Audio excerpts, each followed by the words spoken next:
अहो बिलं नारसिंहं गत्वा रामः प्रतापवान् नमस्कृत्वा श्रीनृसिंहम् आस्तौषीत् कमलापतिम्। गोविन्द केशव जनार्दन वासुदेव विश्वेश विश्वमधुसूदन विश्वरूपः श्रीपद्मनाभ पुरुषोत्तम पुष्कराक्ष नारायणाच्युत नृसिंह नमो नमस्ते।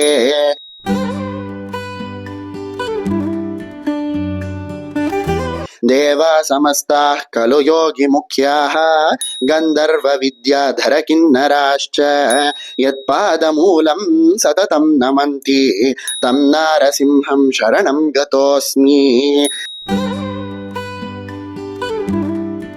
वेदान् समस्तान् खलु शास्त्रगर्भान् विद्याबले कीर्तिमतीं च लक्ष्मीं यस्यः प्रसादात् सततं लभन्ते तं नारसिंहं शरणं गतोऽस्मि। ब्रह्मा शिवस्त्वं पुरुषोत्तमश्च नारायणोऽसौ मरुतां पतिश्च चन्द्रार्कवायुवग्निमरुद्गणाश्च त्वामेव तं त्वां सततं नतोऽस्मि। स्वप्नेऽपि नित्यं जगतां त्रयाणां स्रष्टा च हन्ता विभुरप्रमेयः त्राता त्वमेकस्त्रिविधो विभिन्नः तं त्वां नृसिंहं सततं नतोऽस्मि।